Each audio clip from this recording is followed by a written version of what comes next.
Horror is a way to connect with the unknown and a way to interact with the primal fears that we all experience. Who better can bring out this fear other than Nicolas Cage? Hi, my name is Sith202 and welcome into a new video. Today, I would like to talk about Nicolas Cage being added as a survivor in DBD. Nicolas Cage has had a long and varied career in acting. For a long time, Nicolas Cage was considered a very talented actor, but there was a certain point where he became a bit of a meme on the internet due to his acting in various movies and the sometimes wild films he would star in. It was right before and during the anniversary broadcast during year 8 of DBD that it was announced that Nick Cage would be joining the Survivor roster and taking a step into the fog. As you can imagine, this ultimately led to many different reactions from the Dead by Daylight community. Many people were thrilled and loved the goofy, lighthearted nature. Some other people in the community were very clearly not so thrilled and decided to share their thoughts. One specific tweet criticizing the addition of Cage gained a lot of traction. This tweet read, "I'm usually excited about a new chapter, but unfortunately for the Nicolas Cage chapter, I don't see a solid reason of why he should be in the game. Yeah, he's a great actor, but on top of the fact that he has no relation to horror at all, it's weird just having him there." Another tweet I found echoed the sentiment of the end of the previous tweet stating, "Main DBD not making emotes because it would ruin immersion, yet are bringing Nick Cage into DBD. Something ain't sense maketh." Many people responded to this by talking about different horror movies Nick Cage has been a part of, and since I'm totally normal and have never done anything strange ever, I did the actual math. Yeah, I clicked through every single movie Nick Cage has ever been credited in on IMDb to see the actual amount of films he has been in and how many of them are horror movies. Overall in Cage's career, he has been in 115 films total as an actor and 20 films as a producer. Out of those 115 films as an actor, 14 of them are tagged as horror movies. That is approximately 12% of Nick Cage's career as an actor. Out of the 20 films as a producer, 5 of them are tagged as horror movies. That is approximately 25% of Cage's career as a producer. While 12% and 25% may not seem like a lot, I would like to note that there are 13 main film genres according to a few sources. Other sources cite an even smaller number of main film genres. So while being generous at 13, Nick Cage has made up 12% and 25% of his career on this one specific genre. If he were to split his acting career evenly between 13 genres, that would be 7.69% each. So Nick Cage has already been in more horror films than if he were to evenly split his acting career into every single genre. Regardless of these numbers, it is impressive that Nick Cage has just been in so many horror films overall due to usually being typecast as an action actor. Overall, addressing the argument of this not being horror and immersion breakage gets a bit more complicated than the before half of just proving that Nick Cage has been in horror films.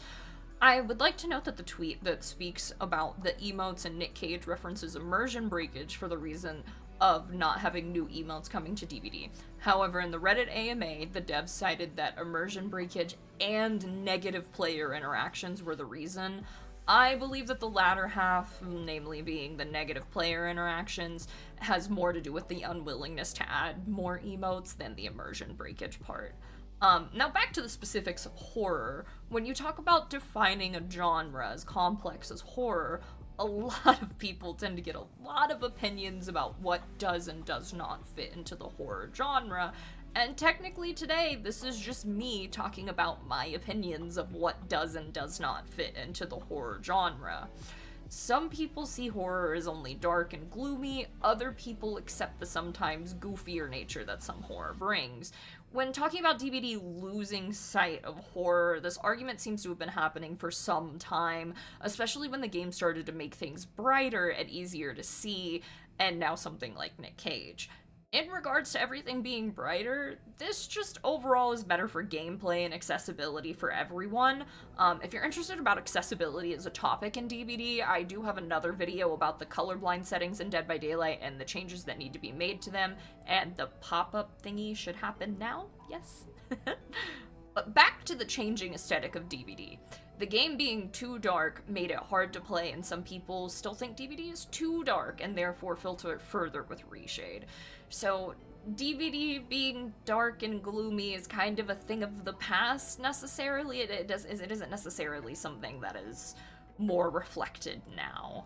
I would also like to add that one of the best horror movies within the past 5 years, this isn't a personal opinion, this is based on critics and Rotten Tomato scores, is Midsommar, which is easily one of the brightest and most colorful films I have ever seen, and it is still a horror movie because horror doesn't have to be dark and gloomy. Now, when talking about characters and immersion breakage within DBD, there are already tons of goofy characters present in DBD that no one seems to take issue with. Ash is one of the most non-serious horror protagonists, and yet no one seems to complain about him breaking immersion whenever you click into a lobby and hear, "Look who's shitting in the tall grass!" The What's Up Ghostface mask from Scary Movie is also present in DBD, but did not gain a large level of backlash either. I would like to argue that a large part of the Survivor cast does not make up stereotypical horror characters or what would be considered immersion, but let's talk a little bit more about horror before I say anything too crazy. Stephen King has said that there are 3 different types of horror: the gross out, the horror, and terror. The gross out is pretty clear in that it's things that make you cringe or recoil in disgust. The horror is characterized by the unnatural, like zombies and something like claws grabbing you in the bathtub. The terror is characterized by the uncanny feeling of something being wrong, but when you turn around, nothing's there. Dead by Daylight uses all of these 3 different types of horror within their game, in my opinion. The gross out is definitely present, with Plague, who pukes all over you and pukes all down your throat during their Mori, and something like Clown's Mori, which features him sucking on your fingers after he cuts them off. The horror is present with Nemesis, who is an unnatural bioweapon with his zombie friends Carl and Susan to help him out, and Freddy, who can force you into sleep and teleport around. The terror is present with Ghostface and Michael, who may both silently be watching you from afar before they strike. The best way I can describe the terror on Survivor is when you load into a match with your friends and you sit there thinking, it's been a little too quiet for a little too long. Overall, I would like to focus on the terror here. Horror usually intends to give you a shock to the system or stimulate your natural urge to avoid danger. I spoke to multiple friends in my Discord, and almost all of them cited horror as being a thing that they look to stimulate their senses and give that fight or flight feeling. In my opinion, a large part of the Survivor roster is meant to give you the terror feeling, especially when reading their lore, and I would argue a lot of the horror relies on terror overall. The terror that what is happening to whoever you're watching or playing as is just an everyday person, and that it could be happening to anyone, even you. Many of the survivors like Fung are just simple everyday people with their own problems who ended up in the fog. So does this not make Nicolas Cage perfect for the game? The horror of the fog does not play by any rules, it doesn't care who you are, the entity simply takes and takes without any thought for who might be a good fit, unless it's the killer roster. The survivors are simply there to be tormented. Overall, I would like to say that I do not believe that the main opinion of DBD players is that this is negative. One of the main referenced tweets earlier has actually since been deleted and received numerous replies about how their tweet didn't make any sense and that DBD players hate fun. I also ran my own poll on Twitter to see how those around me felt about Nicolas Cage coming to DBD, and out of the 66 votes it received, only 3% said that they hated it, with 61% loving it, 32% being indifferent, and 4% choosing other.